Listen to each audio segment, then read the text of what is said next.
Hi there. This is my message to millennials about how to change the world. And I would say how to change the world properly. Of course, the question then is, well, exactly what do you mean by properly? And of course, that's the fundamental issue. So I'm going to walk through that a little bit. And I've also got an offer to make to any millennials that are willing to watch this.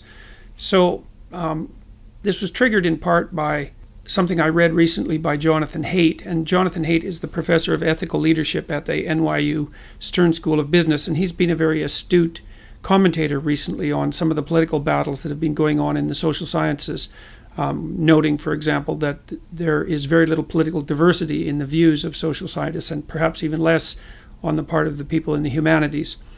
And Haidt recently wrote something which I'll put a link to in the description of this video, where he claimed that universities have to decide between social justice and truth. And on the side of truth, he puts a philosopher named John Stuart Mill, an English philosopher, who said, "He who knows only his side of the case knows little of that. His reasons may be good, and no one may have been able to refute them. But if he is equally unable to refute the reasons on the opposite side, if he does not so much as know what they are, he has no ground for preferring either opinion." And then he juxtaposes John Stuart Mill with Karl Marx, who said the philosophers have only interpreted the world in various ways. The point is to change it. He considers Marx the patron saint of social justice university, which is oriented around changing the world in part by overthrowing power structures and privilege. It sees political diversity as an obstacle to action. Mill, on the other hand, according to Haidt, is the patron saint of what he calls Truth U, which sees truth as a process in which flawed individuals challenge each other's biased and incomplete reasoning, and in the process all become smarter. Haidt points out that Truth University dies when it becomes intellectually uniform or politically orthodox. So I guess this video is in part my call, along with Jonathan Haidt, for young people to join Truth University. But there's a problem with that, because the university is where the truth is being sought. That's the university. But there's a problem, and that is that young people want to change the world. And it's part of what Piaget, the developmental psychologist Piaget, called the messianic stage. And there's some real utility in that, because we're social creatures. And as we construct ourselves and formulate ourselves and bring our own character into being, predicated on our biological platform, our biological being, we also simultaneously have to adjust to integrate with and negotiate with society, which sometimes needs to be changed. The structure of society has to be preserved, but it has to be updated and improved as it moves forward. And so part of the problem is how to update and improve it without doing that so rapidly that you destroy everything of any value. So the problem I have with the Marxist perspective, and I've had this problem with it for a long time, is that I don't think that you should trust people whose primary goal when they're attempting to change the world for the better is to change other people. And you can tell who those people are because they're always blaming other people, and they're looking for victims. They're looking for perpetrators and victims, and then they're going off to stop the perpetrators. And I think that's wrong, because as Alexander Solzhenitsyn said, he's a great Russian writer who helped bring down the Soviet Union. He said, the line between good and evil runs down every human's heart. So the real battle, as far as I'm concerned, and I think this goes along with the tradition in which John Stuart Mill is firmly placed in, is that to overcome tyranny and malevolence and chaos and nihilism and the desire to bring everything to a halt, you have to repair the fissures and the rift that's in your own soul, basically. And that means that you have to confront the evil that lives in your own heart. And there's a statement from the New Testament that I think is very much apropos with regards to this particular idea.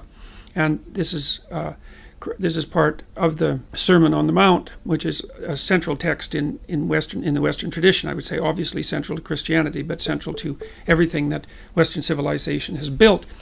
And so Christ says to his followers, "Why beholdest thou the mote that is in thy brother's eye, but considerest not the beam that is in thine own eye? Or how wilt thou say to thy brother, Let me pull out the mote out of thine eye? And behold, a beam is in thine own eye. Thou hypocrite, first cast out the beam out of thine own eye, and then shalt thou see clearly to cast the mote out of thy brother's eye." Well, I like that quote because it places the responsibility for change at every level of being on the individual. And obviously the individual interacts with society, but the idea here is that unless the individual straightens out his or her own soul, there's no possibility that the impact the individual can have on society can be anything but say harmful in proportion to the harm that's still in the soul. These are important things to know. They're vitally important things to know. But then we're faced with the conundrum that young people also want to change the world. But that's no problem, because I think you can bring Truth University together with the desire to make real change, but change has to start in the right place. So I'm going to tell you how I think you should change yourself so that you can change the world. And so that the world that you bring into being will be a better world and not a worse one. Remember, you need to know about this, that the world that the followers of Marx brought into being in the 20th century killed more than 100 million people, say in China and Russia, the Soviet Union, and in places like Cambodia and Vietnam. The world certainly changed as a consequence of Marxist doctrine, but it didn't change in a good direction. And of course, the Marxist doctrine is making itself heard in a massive way across the West again now. So, all right, so what should you do about that? Well, here's an idea. The first thing you have to do is orient yourself. Now, you probably have all watched Pinocchio, and Pinocchio is about how a marionette, someone whose strings are being pulled by forces beyond his comprehension. That's the situation of the undeveloped individual. Geppetto, who's a benevolent father, so a benevolent symbol of benevolent culture, makes a puppet, his son, and then wishes on a star. Now, a star is something that glitters up in the sky, and it's associated with the transcendent and the beyond and the divine. And if you look up in the night sky and it's very dark, you get a feeling of awe. It's because you're confronting your soul, so to speak. Your individual soul is confronting the cosmos, and you can feel a relationship between you and the totality. So looking up into the sky is like a religious experience if it's a starry sky. And to wish upon a star is to find a light that orients you like the North Star, and to pick the highest goal you can conceive of. And so that's what Geppetto does. He raises his eyes above his day-to-day concerns and tries to establish a relationship with the highest of all possible values. And he has the most profound of wishes, and the most profound of wishes is that the puppet that he's created could become a genuine individual, a genuinely fully developed human being. And that's what you can wish for yourself. You can wish and aim for that in yourself. And then, you see, that's how you deal with the suffering that's attendant on life, because life is suffering, and because life is very hard, and people get sick, and they become mentally ill, and there's malevolence in the world, and there's tragedy, and so life is very, very hard. And if you're not properly oriented with regards to life, the fact that it's hard and the fact that it's full of suffering can warp and twist and bend you until you become murderous and resentful, and even go beyond murderous and resentment to wish for genocide, and even to wish for the destruction of everything. And so you have to learn how to strengthen yourself as an individual so that you can bear the burden of being without becoming corrupt. You have to decide that is what you're aiming for, is that you want to become a fully developed human being and stop being a pathetic marionette whose strings are being pulled by horrible forces behind the scenes. So I would say to wish on a star is to aim at the highest good. And the question then is, well, what is the good? Well, we can answer that in two ways. We could say that the good is the opposite of evil. And I can tell you what evil is. Evil is the conscious desire to produce suffering where suffering is not necessary. And so if you read about what happened in the Nazi concentration camps, for example, or in the Russian concentration camps during the time of the Soviet Union, you get a good flavor for what constitutes evil. And evil is the desire to exploit the vulnerability of other people, to self-consciously exploit the vulnerability of other people, and to elevate their suffering beyond their or anyone's ability to tolerate. And so the good is the opposite of that, whatever the opposite of that is. The good is harder to get a handle on. But here's one hint, and I got this from reading Jean Piaget, partly, who's a developmental psychologist. And Piaget talked about the equilibrated state, and an equilibrated state is like a game that children play, where every child wants to play the game. You have a little social group, and that's the children's play group, and you have the individuals within it. Those are the individual children, and the structure is the game. And it's a good game if everyone wants to play it. And Piaget noted that a game like that will outperform a game that people have to be tyrannized to play, because it doesn't require any enforcement cost. And so I've sort of developed the idea of an equilibrated state to think that if you're aiming at the good, then you want what's good for you. And I mean good for you as if you were taking care of yourself and were good to yourself, who were treating yourself like someone you loved, that was good for you in a way that would also be good for your family. And then it would be good for you and your family in a way that was also good for society. And then it would be good for you and your family and society in a way that would be good for the world. And then it would be good now, and it would be good next week and the week after, and a year from now, and as long into the future as you can see. So the good is something that's equilibrated across multiple levels of being and multiple time frames simultaneously. And it isn't necessarily that you know what that is going to be at any given moment, but you can orient yourself so that's the state that you want to exist in. And I can tell you, as far as I can tell, when you exist in that state, even moment by moment, your life is imbued with a sense of meaning, and that sense of meaning can help you transcend suffering. The philosopher Nietzsche said, "He who has a why can bear any how. He who has a why can bear any how." And so Nietzsche's idea was that if there was purpose in your life of sufficient grandeur, that not only could the suffering in life be accepted, but maybe it could even be appreciated. Like it could be that you're willing to bear the burden of being because of the exciting things that you can do with being, the things you can build and the things that you can bring about. And that might be the highest imaginable state of being. And that's a form of paradise. But it's not a paradise that you attain by transforming others. It's a paradise that you attain by transforming yourself. And that's a very difficult thing to do. And it's a very frightening thing to do, because it means that you're retooling your soul. And that's a job for that's the job for a forthright and honorable person. And it's an exciting enough task so that it will keep you occupied for the rest of your life. And then magical things will happen to you while you're doing it. And the world will arrange itself around you in the most wonderful way, in a musical way, so that every part of what you're experiencing plays off against every other part in a manner that has meaning embedded in every aspect of it. And you experience that, by the way. You experience that when you listen to a piece of music that you love. Music represents that, and that's why music nourishes the soul, why it's the highest form of art, at least in my opinion. So you have to live your life as if being is a symphony, and you're playing your instrumental part.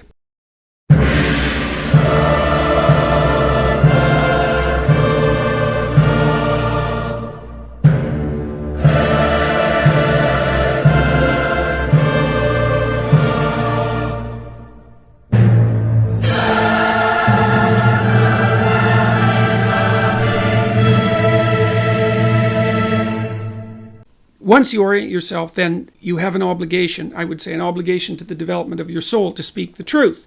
You have to be oriented properly, though, because the truth is something that exists in service to an ideal of sorts. Then you can imagine that you could use your language two ways. You can use your language to manipulate the world and to extract from it what you want. So, for example, maybe you go out on a date with someone and you decide that the end goal of the date is to have a sexual partner for the night, and then you can craft your language to manipulate the person into providing you with what you want.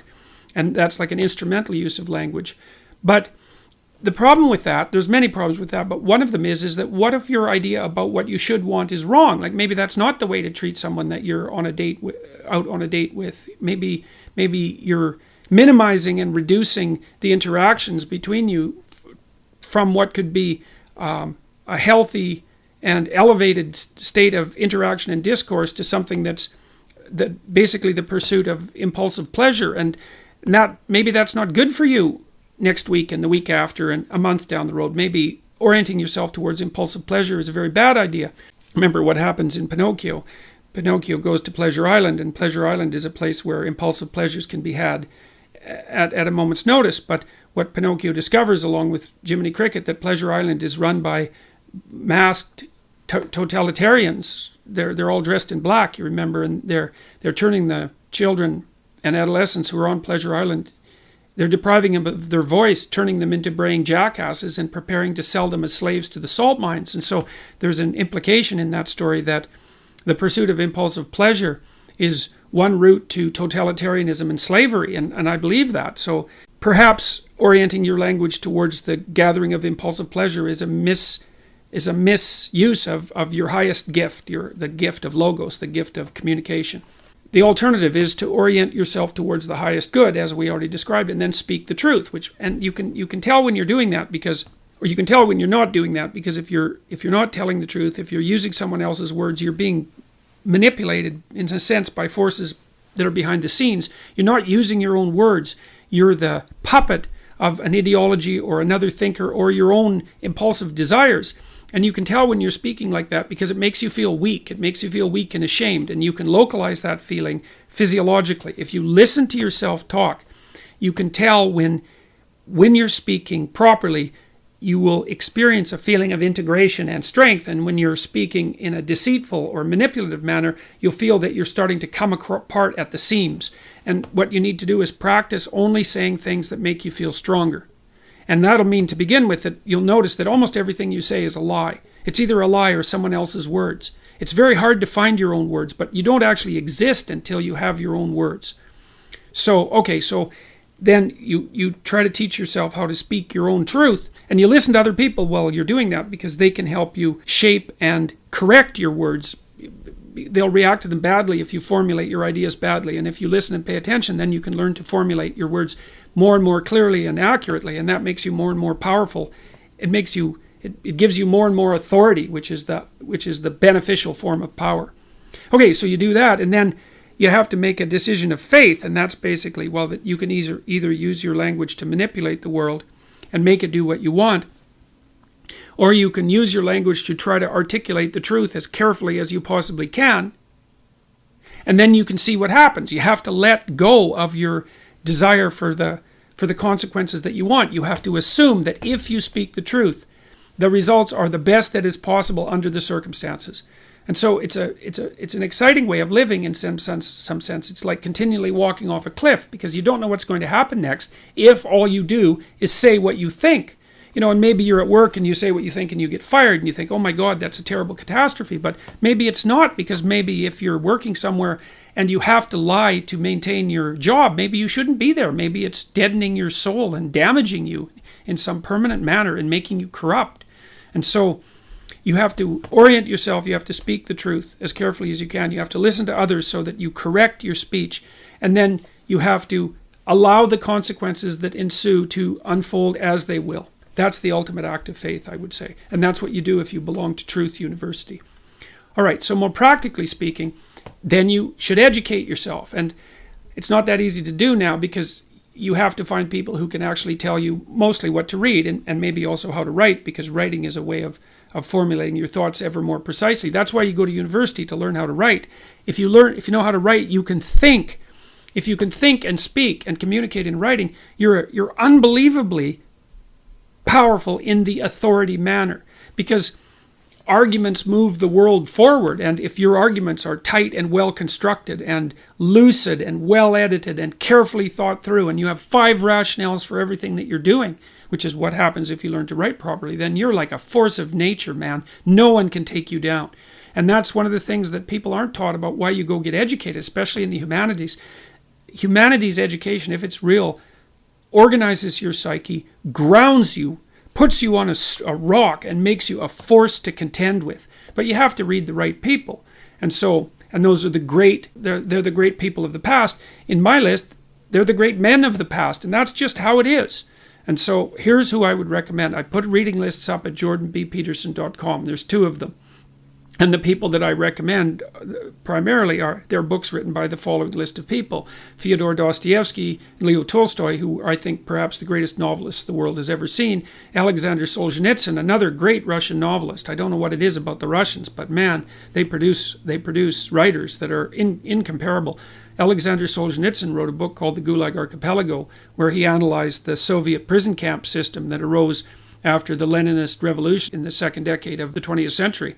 And details absolutely precisely how the tenets of Marxism, the Marxist tenets that are supposed to free everyone and change the world, produced legislation that was absolutely murderous in its consequences. And Solzhenitsyn painstakingly traces the logical pathway from the original Marxist principles to the legislation, to the genocides. Because you'll hear people who are basically Marxists say things like, well, true Marxism never existed. And Solzhenitsyn took that argument apart in the mid-70s. And the Gulag Archipelago was an intellectual bomb. It it demolished any credibility that Marxism had to intellectual respectability. You have to read the book. The book is about the central issue in our culture at the moment. If you don't read it, you're not informed. You can't participate in the debate except as a puppet. And so I wouldn't recommend participating in this debate as a puppet, because you don't know who's behind the scenes pulling the strings. If you remember the Pinocchio story, the forces that were pulling the strings were not forces that were acting in Pinocchio's best interest, that's for sure. George Orwell, English essayist, incomparable commentator on socialist totalitarianism, even though he was a left-winger and a brilliant one.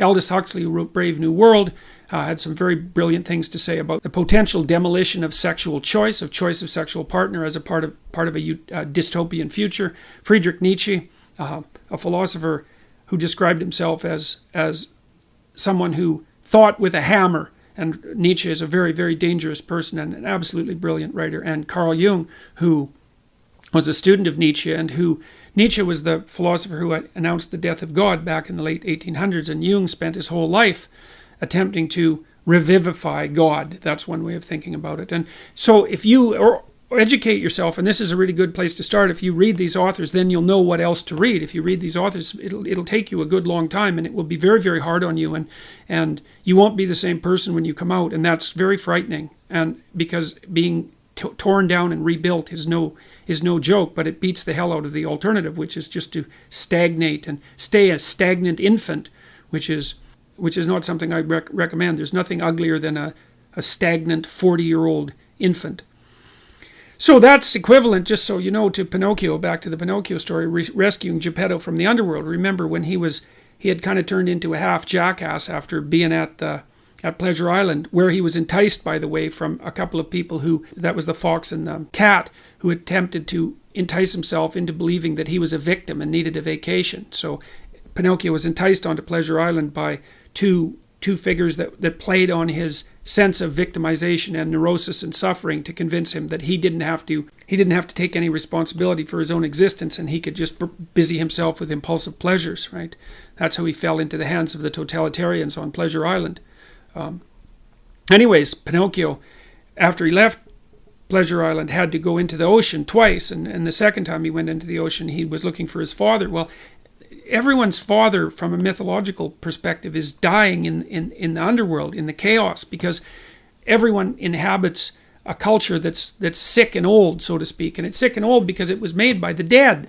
And the living have to revivify it continually in order for it to be a dynamic force. And the living have to revivify their connection with the culture internally too, because you're constructions of culture, although not only constructions of culture.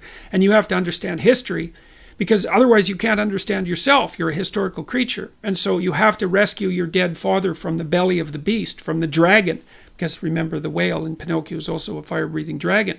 And that means you have to face the thing that you most fear. And when you do that, you'll rescue your father from the underworld. These are very complex ideas, and you can read about them in my book, Maps of Meaning, if you want. It's on the reading list. I put a free copy of it on jordanbpeterson.com so you can download it. I take apart these sorts of things in detail. So anyways, you have to revivify your father before you can become real.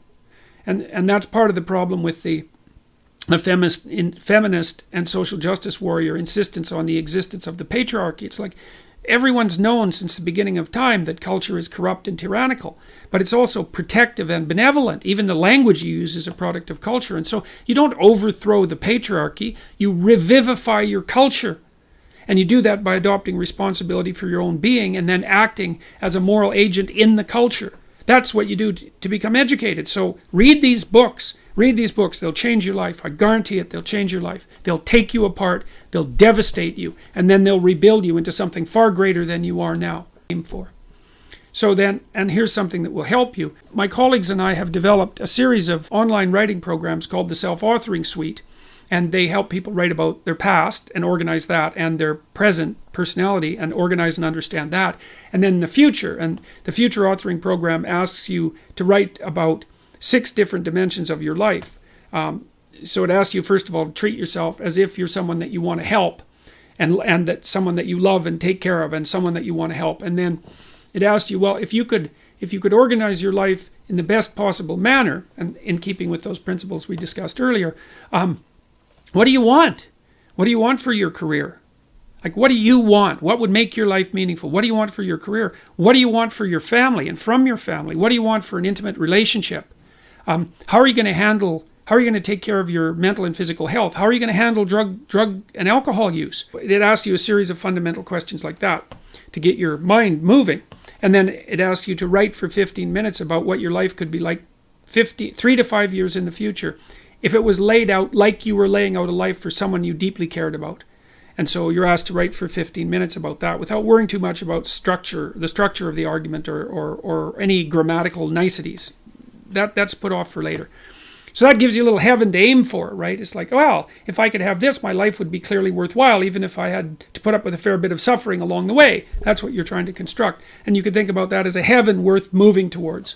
And then the second part of the program asks you to write about what your life would be like 3 to 5 years down the road if all of your bad habits and nihilistic tendencies and proclivity towards resentment and lack of desire to shoulder responsibility, if all your weak points got the upper hand and just augured you into the ground. And everyone knows that. You know what you'd be like if you just let everything slide, and you'd know what particular hell you were ended up heading towards. And so the second part of the program asks you to write about what your life would be like 3 to 5 years down the road if everything just went to hell around you. And so that gives you a hell to avoid and a heaven to strive for. And you need both of those because that's what keeps you properly motivated in life. And then the second half of the program, the next part of the program, helps you turn your vision of the desirable future into an implementable reality and to articulate it fully and to articulate the arguments for why you want that. And those even help you overcome your own doubts, right? It's not only to argue against other people, it's to argue against the chattering demons of nihilism and hopelessness and ideological possession that exist in your mind and in society simultaneously. You need powerful weapons to fight back against those. So here's an offer for you. We've made the Future Authoring Program available free for the next while. I don't know how long a while will be, but let's assume a week or something like that. And so if you go to www.selfauthoring.com/futureauthoring.html, you can read about the program there. And now I got to tell you, we've used this program on about 5,000 university students so far, mostly in Holland, but some in Canada as well. And what we've shown is that the program, if you complete this program, even if you do it badly, and I would recommend it, do it badly, man. It doesn't matter. You don't have to do it perfectly. Do it badly, and then maybe do it better as you move forward, but at least do it badly. It increases the performance of university students. It increases their grades by between 20 and 25% and decreases their dropout by about the same percent. And so we have data on 5,000 people. One of those papers has been published, and I'll put that in the description of this video. And so this program really works if you do it. And so I would highly recommend that you do it. Anyways, you can read about the program there. Click purchase for $14.95. Then enter this code, change yourself. That'll give you a $14.95 discount. And that means you can have the program for free. And so here's what millennials should do if they want to change the world. The first thing they should do is orient themselves to the good. And that's away from evil, away from malevolence, away from the manufacture of pointless suffering and pain. Away from Auschwitz, let's say, and away from the Gulag Archipelago and the terrible Soviet camps and the massive murders that occurred in China. You want to get as far away from that as you possibly can. Whatever direction is away from that is a good direction. And then you also want to contemplate what the highest possible good could look like for you and your family and your society. We already discussed that. And then you need to speak the truth in relationship to that. And then you need to educate yourself. And then you need to shoulder your responsibility. Responsibility is a good thing because it makes you strong. To bear up under it makes you strong. You can turn yourself you can free yourself from your strings and turn yourself into a genuine individual. And then you can shoulder the world. And then you're in a position to make change. As a person like that, your mere being will change the world in a positive direction. And that's what you should be aiming for. So read the books that I put up on my site and do the Future Authoring Program.